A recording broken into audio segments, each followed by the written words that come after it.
Ассалому алайкум ба ҳама тамошобинон, ман Самиев, умед шумо бошад дар канали Веймас ТВ қарор доред. Якчанд рӯз пеш аз тамошобинон дар сообщество хоҳиш кардам ки мавзӯи видеои ояндаро интихоб кунанд ва чӣ хеле аллакай шумо шоҳидеду мебинед. Тамошобинон интихоб карданд ана ҳамин мавзӯро, мавзӯи Илон Маск ва интернети бепули ӯ. Анам хел агар шумо низ хоҳед ки дар интихоби мавзӯи ояндаи ана ҳамин канал ширкат варзед, пас дар канал подписация кунед, яъне ки обуна шавед, зангалачаро зер кунед. Агар ягон сообществои нав пайдо шуд дар канал ё ки ягон видеои нав пайдо шуд, якумин шуда шумо бохабар мешаведу интихоб мекунед мавзӯи видеои ояндаро.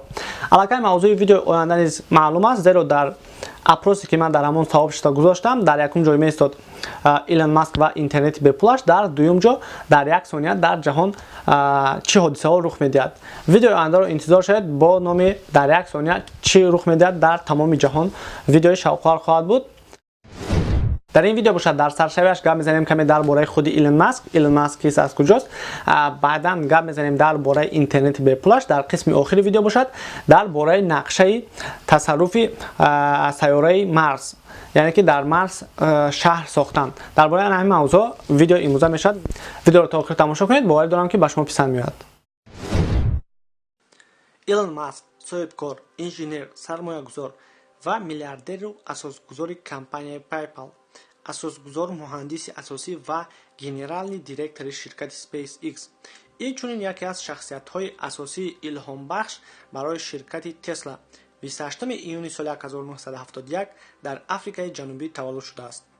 Дар рейтинги миллиардерҳои ҷаҳон журнали Forbes дороишашро дар соли 2018 ба 22.5 миллиард доллар баҳогузорӣ кардааст. Дар 12 солагиаш аллакай бозии худашро бо номи Бластер месозад ва бо нархи 500 доллар мефурӯшад. Пулҳояшро дар яке аз ширкатҳои фармасевтӣ мегузорад. Вақте ки ӯ 17 сола мешавад, аксияҳояшро фурӯхта аз шаҳри Притория, ки дар он ҷо зиндагӣ мекард, мехоҳад ба Канада равад. волидон зид буданд, аммо бенатиҷа. То дохил шудан дар университет, Маск дар хонаи хишовандонаш зиндагӣ мекунад. Илон Маск баъдан ба университети Стенфорд дохил мешавад, аммо таҳсилот дар он ҷо то ба охир намерасонад. соли 1996 бо бародараш компанияи Zip2-ро мекушанд. баъди 3 сол ин ширкатро ширкати Compaq ба маблағи 308 миллион доллари амрикоӣ мехарад. Илон Маск аз ин фурӯш 22 миллион доллари амрикоӣ ба даст меорад. моҳи марти ҳамон сол Маск яке аз асосгузорони ширкати XCOM мешавад, ки дар оянда номашро ба номи ширкати PayPal тағйир медиҳанд. дар соли 2002 ӯ ширкати SpaceX-ро мекушояд. ин ширкати шахсӣ аст, ки ракетаҳоро месозад. вай танҳо худаш барои ин ширкат 100 миллион доллари амрикоӣ сармоягузорӣ кардааст.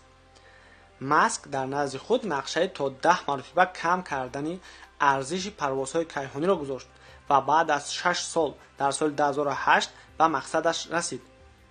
ва ширкати амрикоии кайҳонии NASA бо ширкати SpaceX шартнома ба маблағи 1 миллиард 600 миллион долларро мебандад барои парвози 12 ракетаи Falcon 9 ва ракетаи Dragon ба сӯи маркази байналмилалии кайҳонӣ. дар ҳамон вақте ки ширкати SpaceX инкишоф меёфт, Маск боз як ширкати дигарро бо номи Tesla Motors дар соли 2003 мекушояд, ки ба сохтани мошинҳои электрикӣ сарукор дошт. мошини аввалинашро бошад Tesla аллакай дар соли 2006 ба намоиш гузошта буд. мошинҳои Tesla хело фарқияти калон дорад аз мошинҳои аввалинаш. яке аз ин фарқиятҳо ин бе сарнишин идора кардани онҳо мебошад, яъне ин мошинҳо дорои автопилот мебошанд ва худашон бе ронанда метавонанд ҳаракат кунанд. анакнун тасаввур кунед дунёро, ки дар ҳама гӯшаву канораш мавҷи Wi-Fi ҳаст, дар кӯҳу биёбону пуштаҳо ва дар Точикистон низ. тасаввур кардед? анакнун тасаввур кунед, ки ин ҳама орзу несту, балки ояндаи наздики мову шумо аст. Худоро шукр. 24 майи соли 2019 ширкати шахсии SpaceX киштии кайҳонии Falcon 9-ро бо 6 спутник ба забони тоҷикӣ моҳвора ба фазо сар дод ва ан ҳамин ҳодиса таҳкурсии аввалини нақшаи Илон Маск бо номи STARLINK шуд. мақсади ин нақша ба ҳама дастрас намудани интернети бо сифати баландсуръат аст. SpaceX кӯшиш дорад ки шабакаҳои худро то ҳадди имкон дастраси муштариён кунад ва ҳамаро бовар кунонидааст, ки ҳар кадом шахс метавонад ба шабакаи онҳо пайваст шавад. این به فضا سر دادن 60 سپوتنیک تنها قدم‌های اولین بود. سپیس ایکس در نقشه دارد که به فضا 12000 ماهواره یعنی سپوتنیک رو برآورد. نقشه با کیهان برآوردن 12000 سپوتنیک را ایلون ماسک الکی در سال 2015 اعلام کرده بود. در همان وقت سپیس ایکس در شهر ردموند ایالات متحده آمریکا شرکت نوی خود را برای ساختن ماهواره‌ها گشود. در ماه نوامبر سال 2018 سپیس ایکس از FCC کمیسیون فدرالی کمیونیکاسیونی آمریکا اجازه‌نامه برای برآوردن 7518 ماهواره دیگر را گرفت. پیش از این باشد برای 4425. 24 می همین سال 2019 اولین گروه ماهواره‌ها در فضا سر داده شد و آدمان در تمام جهان زود قطره سپوتنیک را مشاهده کردند. اما شما فکر نکنید که اینترنت تماما بپول میشود. برای اون سیگنال هایی که از سپوتنیک و از ماهواره های شرکت سپیس ایکس به زمین میآید، شما باید دستگاهی داشته باشید که همین سیگنال ها را قبول کند. همین دستگاه که اندازش به اندازه پیتزا برابر می شود، در هر سامانه ها هر خیل بها گذاری کرده شده است، نرخ گذاری کرده شده است، از $100 تا $300 نرخ خواهد داشت. نگفته نمانیم که حاضر در کیهان همگی 2000 سپوتنیک از شرکت های گوناگون موجود است و خلاص.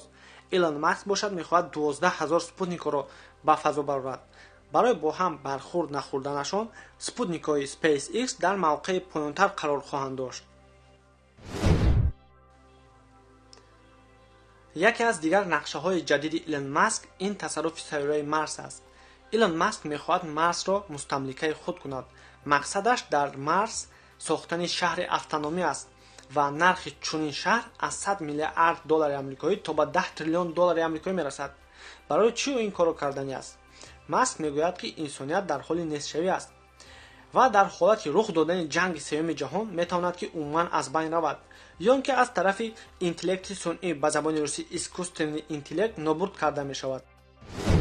ایلون ماسک میخواهد که سیاره مارس را تصرف کند و در آنجا کالونیای خود را شهر خود را سازد با تمام اینفراستراکچوری که هست و برای این میلیاردها دلار صرف می شود.